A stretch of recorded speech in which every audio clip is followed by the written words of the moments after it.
नमस्कार दोस्तों, स्वागत है आपका द गुरु में। हम पढ़ रहे थे क्लास 11 फिजिक्स का first chapter unit and measurements, मात्रक एवं मापन। पिछले वीडियो में हमने जहाँ भौतिक राशि से स्टार्ट किया था, हमने देखा था कि भौतिक राशियाँ दो प्रकार की होती हैं, मूल राशि और व्युत्पन्न राशि। इसके अलावा हमने मात्रकों के बारे में पढ़ा था। हमने देखे मात्रक दो प्रकार के, मूल मात्रक तथा व्युत्पन्न मात्रक होते हैं।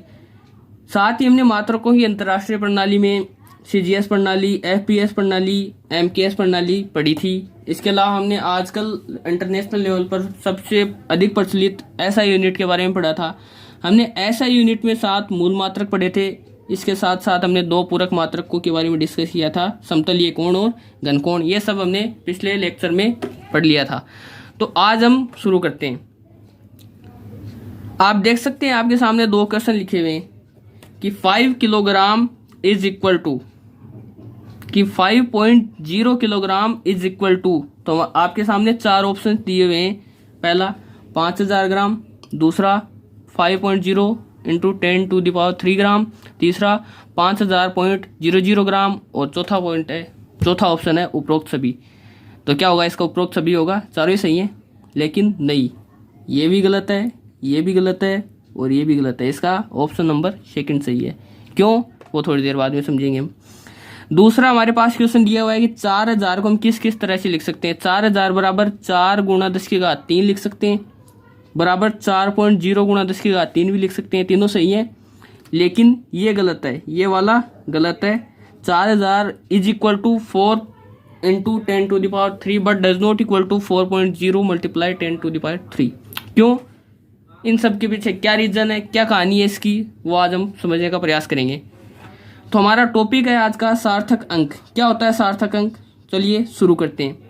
जैसा कि हम जानते हैं, हम जो भी मापन करते हैं, जो भी चीज़ मापते हैं, किसी लेंथ हो, चाहे कोई भार हो या कुछ और भी, जो भी हम मापन करते हैं किसी भी इंस्ट्रूमेंट से, तो हम जानते हैं कि उनमें त्रुटियां तो होती हैं। कोई भी मापन एकदम परिशुद्ध नहीं होता है, लेकिन हम जो मापन के परिणाम लेते हैं उनको हम प्रस्तुति इस प्रकार से करना चाहिए कि मापन की परिशुद्धता स्पष्ट हो जाए।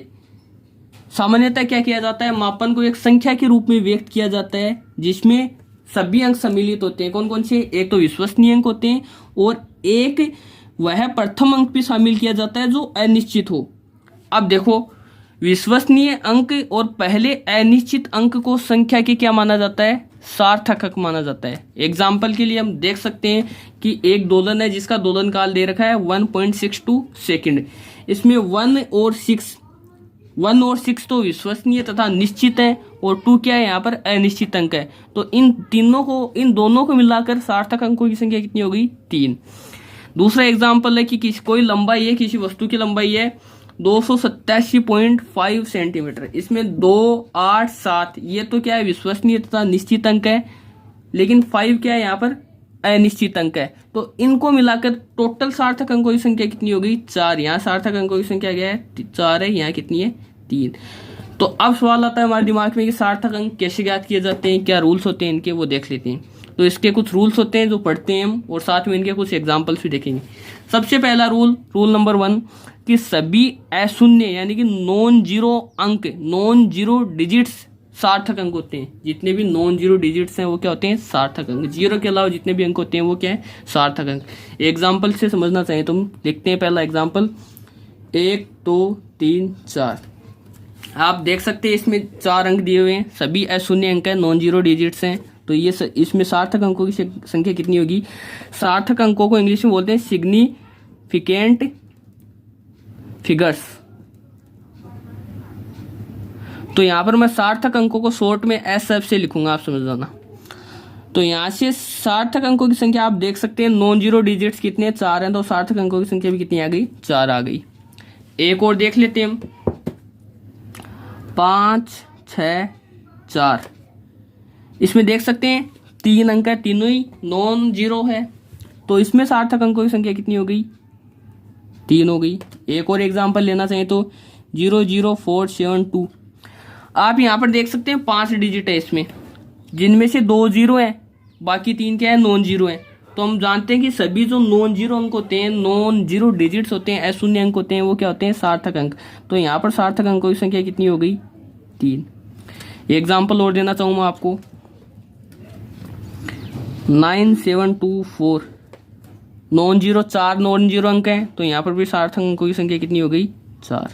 एक और एग्जाम्पल लेना चाहें तो देखेंगे हम 721.42। देख सकते हैं आप, नॉन जीरो अंक है, यहाँ पर 5 नॉन जीरो अंक हैं, और सभी नॉन जीरो अंक क्या होते हैं? नॉन जीरो अशून्य अंक क्या होते हैं? सार्थक अंक होते हैं। तो यहाँ पर सार्थक अंकों की संख्या कितनी हो गई? 5। ओके, समझ में आया होगा आपको। दूसरा रूल हम देखते हैं कि दो अशून्य अंकों के बीच के सभी शून्य अंक क्या होते हैं? सार्थक अंक होते हैं। मतलब दो नॉन जीरो डिजिट्स ले लें और उनके बीच में जितने भी जीरोज आ रहे हैं वो सब क्या होंगे? सार्थक अंक होंगे। एग्जाम्पल देखें, जैसे कि 202042।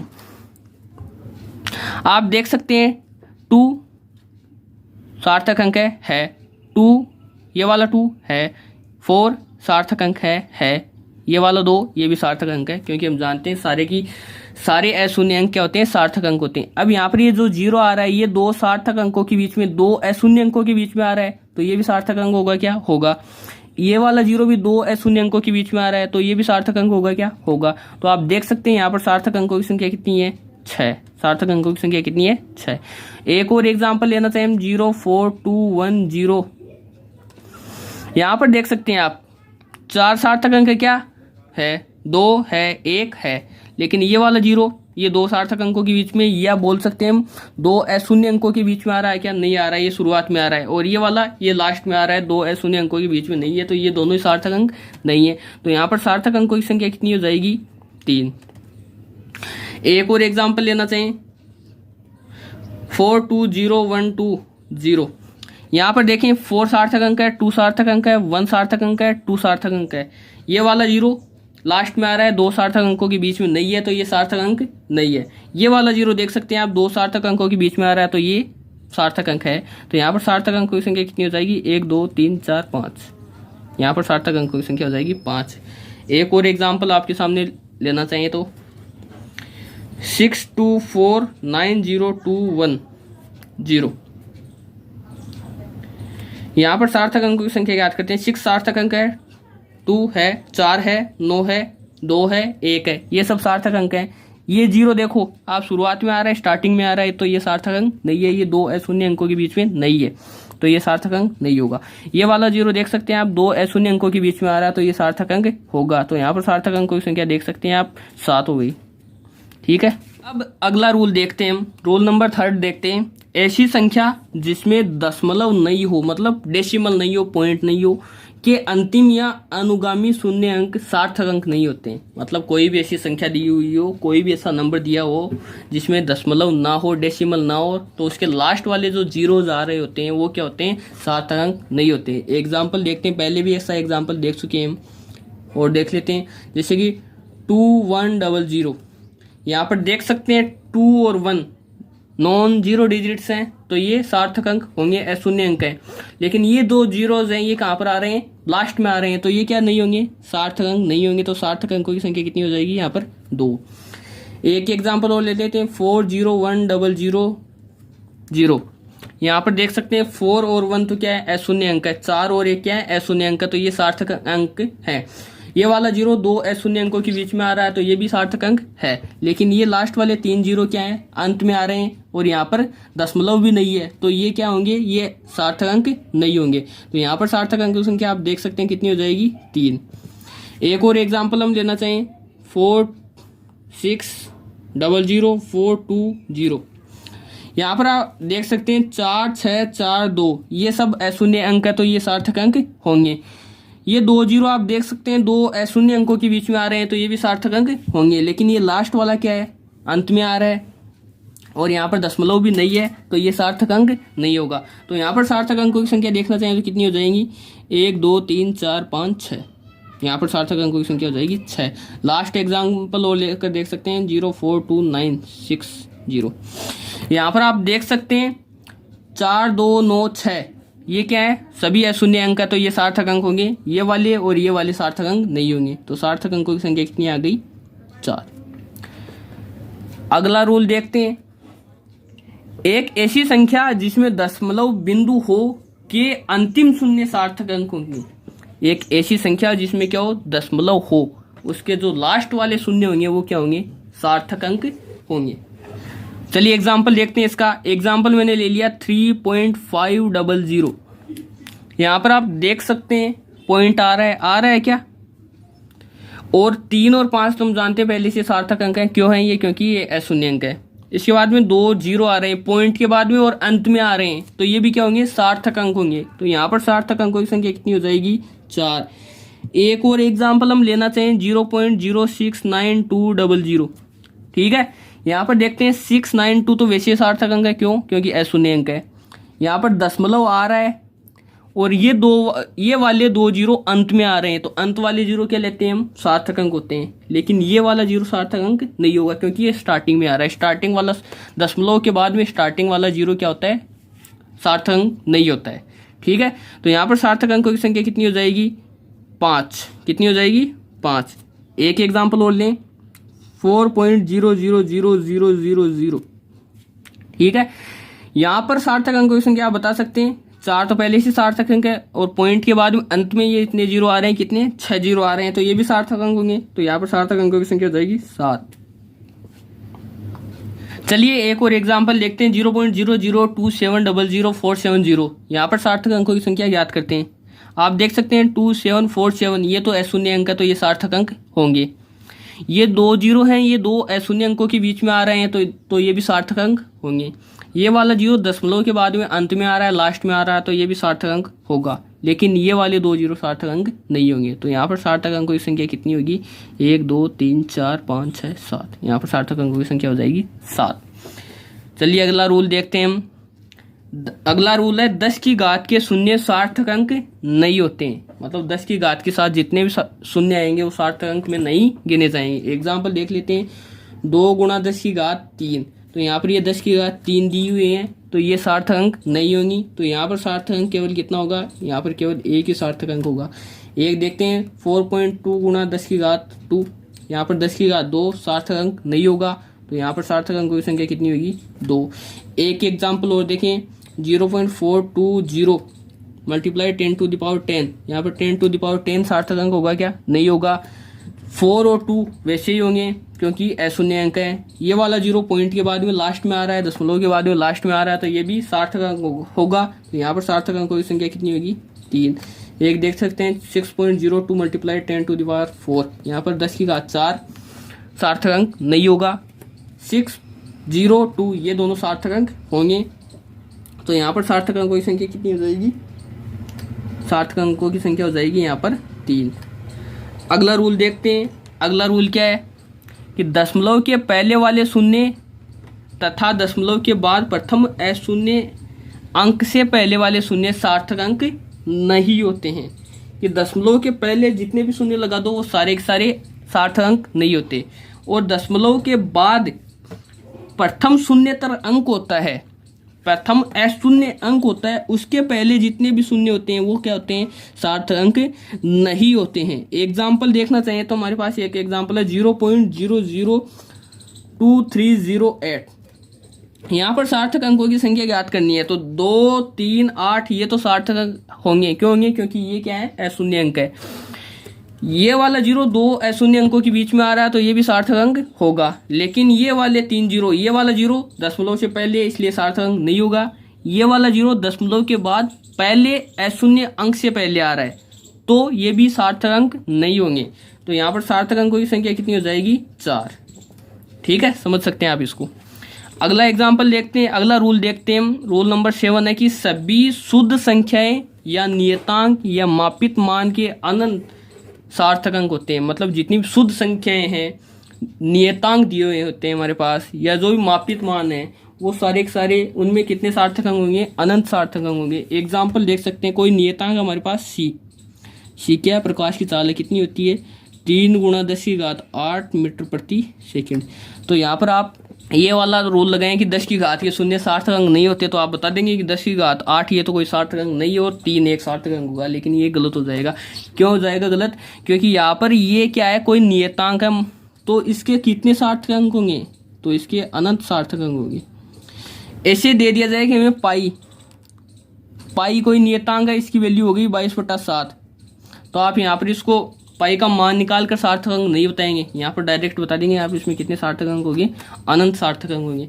जैसे कि मैं कोई मापित मान दे रहा हूँ आपको, दे दूँ कि 4 पेन, क्या हो जाए 4 पेन, तो यहाँ पर ये नहीं बताएंगे 4 एक सार्थक अंक हो गया, नहीं, यहाँ पर कितने सार्थक अंक होंगे, अनंत। ठीक है, हम लास्ट रूल देख लेते हैं। क्या होगा लास्ट रूल की, मात्रकों के परिवर्तन से सार्थक अंकों की संख्या में कोई परिवर्तन नहीं होता है, कि मात्रक बदल देंगे तो सार्थक अंकों की संख्या में कोई परिवर्तन नहीं होगा। जैसे कि एक एग्जांपल दे रहा हूं मैं, किसी वस्तु की लंबाई है हमारे पास 2.308 सेंटीमीटर। यहाँ पर आप देख सकते हैं कि 1 2 3 4 सार्थक अंक है। अब मैं इसका मात्रक बदलता हूँ, सेंटीमीटर को मीटर में चेंज कर देता हूँ। सेंटीमीटर को मीटर में चेंज किया तो मैंने लिखा 0.02308 से मीटर। अब देखो यहाँ पर सेंटीमीटर मीटर में बदल गया है, तो भी सार्थक अंकों की संख्या देखो आप 2 3 0 8 ये सार्थक अंक है, ये वाला 0 सार्थक अंक में नहीं गिने जाएंगे, तो अभी भी सार्थक अंकों की संख्या कितनी है, पहले 4 थी, अभी भी कितनी है 4। अब क्या कर रहा हूँ मैं, मीटर को किस में बदल रहा हूँ, मिलीमीटर में बदल रहा हूँ। मिलीमीटर में बदलने पर मैं लिखूंगा 2308 मिलीमीटर। देख सकते हैं यहाँ पर अभी भी सार्थक अंकों की संख्या कितनी है, 4 ही है। ठीक है, यहाँ से क्या पता चला कि मात्रकों को बदलने से क्या होता है, सार्थक अंकों की संख्या में परिवर्तन नहीं होता है। अब सार्थक अंकों पर कुछ एग्जांपल्स देख लेते हैं, जैसे कि 1.0027 2742 0.004702 862 10⁻3 0.42704 86942 3.2 × 10⁻3 10 पेन। ये इतने एग्जाम्पल है। यहाँ पर हम सार्थक अंकों की संख्या ज्ञात कर लेते हैं, खुद ज्ञात करके देखिए आप के कर सकते हैं क्या। चलो देखते हैं सार्थक अंकों की संख्या। यहाँ पर 1 2 7 ये क्या है, शून्य अंक, तो ये तो सार्थक अंक होंगे। ये क्या है, 0 और 0 दो शून्य अंकों के बीच में आ रहे हैं, तो ये भी दोनों सार्थक अंक हो गए। यहाँ पर सार्थक अंकों की संख्या कितनी हो जाएगी, 5। 2742 ये क्या है, शून्य अंक है, तो ये भी क्या होंगे, सार्थक अंक होंगे। तो सार्थक अंकों की संख्या कितनी हो जाएगी, 4। यहाँ पर आप देख सकते हैं 472 ये तीनों अशून्य अंक है, तो सार्थक अंक होगा। ये वाला 0 दो अशून्य अंकों के बीच में आ रहा है, तो ये भी सार्थक अंक होंगे। ये दशमलव से पहले आ रहा है, तो सार्थक अंक में नहीं गिना जाएगा। ये दोनों 0 प्रथम अशून्य अंक से पहले आ रहे हैं, तो ये भी सार्थक अंक नहीं होंगे। तो इसमें सार्थक अंक कितने होंगे, 4।